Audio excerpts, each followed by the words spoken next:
Looking for Nick by The Real Fanboy, read by Deathlight.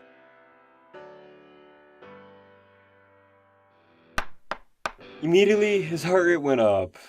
It was none of those that his few friends used. He wasn't expecting anyone either.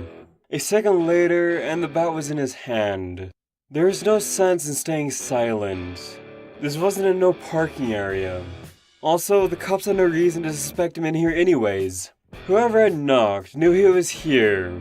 What counted now was initiative. His mind was prepared to take on anybody behind the door. He put his hand against it, a heavy breath, then shoved it open. "Who is it?" He barked at a bunny. Adrenaline was still pulsing through his veins. It took him a moment to realize it. This wasn't a mobster to claim his turf, or enforcer to remind him of any debt that he may or may not have yet paid off. Not even one of those neighborhood patrols who found predatory threats on their block. It was just a bunny. No, not just a bunny. Without a uniform, it was hard to tell at first. It was that bunny. He had to fight his own mind. The sudden urge to still use that bat to good use. Yet, despite what she had done to Nick, messing with a cop was never a bright idea. On or off duty was of no matter. I need to find Nick. She had some nerves. Please. Why? Not satisfied with what you've done to him so far? No, I mean, I never meant to do anything to him. It's just that Finnick held up his free paw. Whatever you gotta say, can it. I don't want to hear it. Last thing I'll do is add a friend to the fuzz, so move it. He had already turned around, ready to slam the door shut, but a soft paw on his arm held him back. Please, wait! The bunny pleaded. He had to admit that there was something desperate in her voice, but he had witnessed himself what she was capable of. Nick was one of the best in his game, yet she still managed to outsmart him with a plastic pen. His grip around his bat tightened again. The path to her next promotion would not go through his yard. Swirling around, he shoved her away. She stumbled backwards. Before he knew it himself, the bat was pointing right at her nose. Listen, whatever your game is, I'm not playing, so unless you got... Please, let me explain. She ducked under the bat, stepping closer to Finnick. The Finnick fox looked her over. Her eyes were glistening, like she was close to breaking into tears. He could hear her heavy breathing. Was this really a ruse? Or could she be possibly even better than he already assumed? He knew it was against better judgment, but he motioned her to keep talking. Thank you. Even the relief in her smile seemed genuine. This has nothing to do with the ZPD. I quit the force. So would you please help me find Nick? Finnick lowered the bat. Okay, first of all, stop saying please. I can't stand that. Second, why would you quit? Last I heard was you being everybody's darling hero. And third, you still haven't told me what you want from him. She grimaced. I'm no hero. They want me to be, but I'm really not. And that's why I quit. It was the only thing left to do after what I did. I just messed up everything. Yeah, no kidding. Finnick looked down at his weapon of choice before tossing it back into the van. She took another step closer. But I believe I can fix this. I now know what really happened to those predators, but I need Nick's help to do this. That's why I need your help finding him. Another surge of anger rushed to his head. You really think that's going to happen? She folded her hands over her chest. It has to. Things are so screwed up right now, and this is the only way I can fix it. Yeah, things are messed up alright. Wanna know what? Nick's messed up. You've messed him up good, Bunny. I know. She admitted with drooping ears. A growl escaped his throat. You know nothing. Whatever you think you know, you don't. The kid's been through too much already. He sure doesn't need any more of whatever you did to him. He had waited for the pain side to come. She was riding the remorse train pretty good. Finnick had to give her that. But he would have never expected her next words. This is about the Junior Scouts, right? What they did to him? Yeah, that and other stuff. His voice revealed more than he wanted to. How'd you find that one out? Nick told me. The whole thing about the muzzle and how they set him up. You gotta believe me, I never meant to hurt him.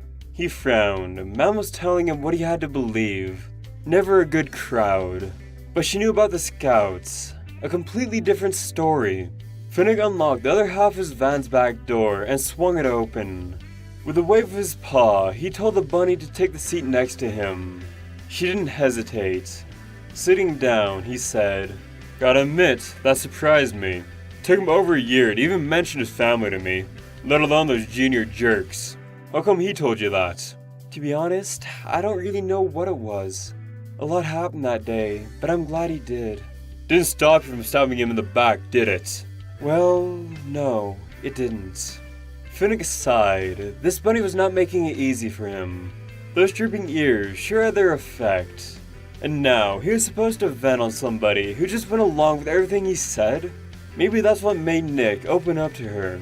She made staying mad at her uncomfortably hard. "Okay, listen, bunny." Judy. He blinked. "What?" My name is Judy. Judy Hops. That's good for you. It had been a last attempt. One he knew that filled in the spot. Not bothering to fight the twitching corners of his mouth, he added, "Oh, what the heck, my name's Finnick. So as I was saying, if you really wanted to help me, fill me in. What happened? I thought I was going to show up an hour after you left, chewing my ear about your little excursion. Instead, he disappeared for 2 days. They called me in the middle of the night like he had just won the lottery. Rambled something about the two of you solving the case of the century. And I was going to tell me about it later. And the next thing I know, he was crashing in my van. And was like a little pup who just lost his mommy. I tried to find out what's up, but he doesn't want to talk about it. All I can get out of him was he turned out just like the others.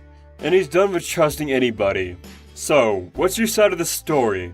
How'd you get him to tell you about his past? And how did that turn you to kicking him to the curb?"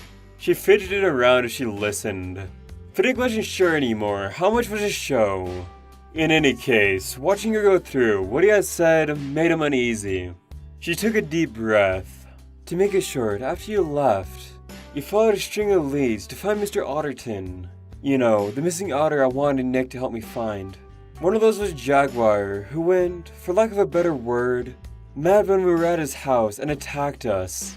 Finnick raised an eyebrow. "Attacked you? What did you do to him?" Nothing. He was most likely poisoned or drugged. Though I don't know how, not yet. It's one of those things I need Nick's help to find out. He chased us all over the area, tried to kill us with his bare claws. I barely managed to chain him before he got Nick. Wait a sec. Finnick held up a paw. That sounds like you saved his life. She gave him a shy grin. Yes, but only had to because he refused to leave me behind. She waited a moment, staring at him with expecting eyes. Yet, he was still caught up with her revelations. At least, why Nick had shared those things with her, it seemed a bit more comprehensible. Taking his silence in her own way, she continued. Anyways, that's when we, finally got away from him. We returned with backup, but the Jaguar was gone. Taken by then, Mayor Lionheart's Timberwolves, as we learned later. So the chief demanded my badge. That earned her Finnick's attention again. Because the Jaguar got away? No, because I'd agreed with him. I'd find Mr. Otterton within 48 hours. And he'd finally let me be a real officer. Otherwise, I'd resign. This didn't make any sense to him. Yet, since he wasn't interested in her life, he let her move on. I was about to comply, but then Nick stepped in. He spoke for me when no other would. If it hadn't been for him. Yeah, I get it. He saved your fluffy butt. And then? Well then, he and I took the Skytram to get out of there. And that's when it happened. Finnick grinned. By it, I hope you mean Nick telling you about the scouts. He had to admit, not getting her even the least embarrassed was a bit disappointing. She simply nodded. Nick came up with the right idea that brought us back on track. He found not just Mr. Otterton, but all the mammals that had gone missing. I assume you got the rest from the news? For the most part. As far as what the front pages give away, he never wasted any money on newspapers. At least I heard the best thing to happen since ever. That's what Mayor Bellwether wanted to make of me. But like I said, I more than screwed up when I spoke to the reporters. Right then and there, I said terrible things to Nick.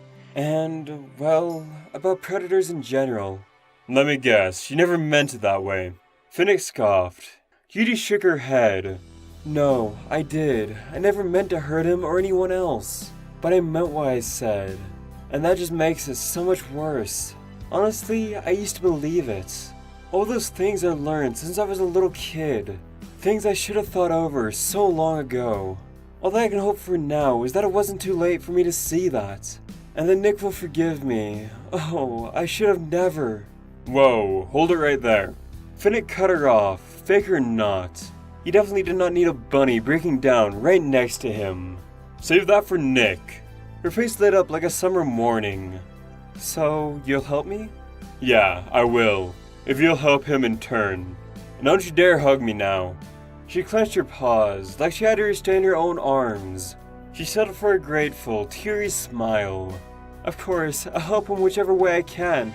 The same way you did before, just without the backstabbing this time. Speaking of that, I just gotta know. Something else happened between you? It's not like he's not used to slurs and insults. I get it if he got angry, but he can deal with that kind of stuff. Yeah, well... She looked down and started rubbing her shoulder. I asked him if he can be my partner. Finnick blinked. He had been kidding before, but now he could see a bright pink shimmer through the fur on her cheeks. Her head jerked up, stumbling over her words, she spluttered. At the force, I mean. Finnick couldn't really say that was any less of a surprise. Nick? A cop? You asked him to join you? Yeah, he'd be perfect for the job. I've seen what he's capable of. And he told him that?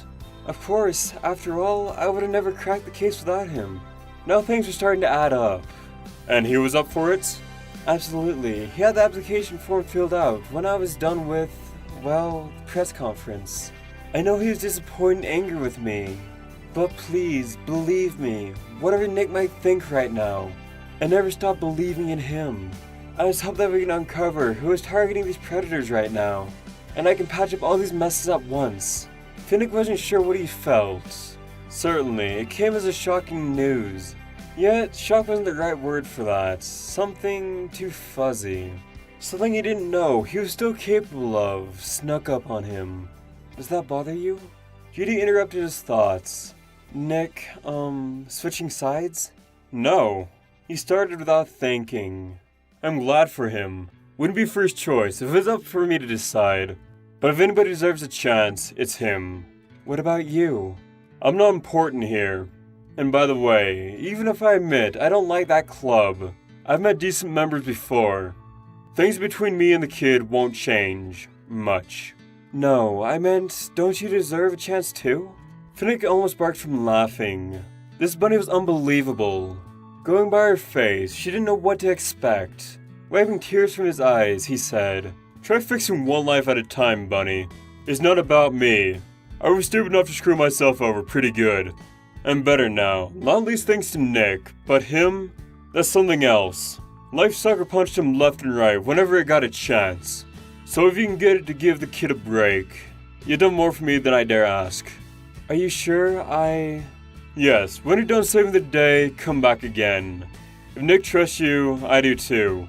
Maybe then I'll let you buy me lunch if that makes you happy. But for now, just take care of him. Before she could get into any more of that goody two-paws stuff, he gave her the directions she wanted. As she drove off, he found himself staring at that blue truck of hers. The bunny sure was something. He couldn't put a finger on what that could be. Yet it made him certain he did the right thing. He fished for his cell phone in his pocket. Without looking, he speeded down Nick and put the phone to his ear. He didn't wait for a greeting. With a wide grin on his face, he said, Guess who's coming your way?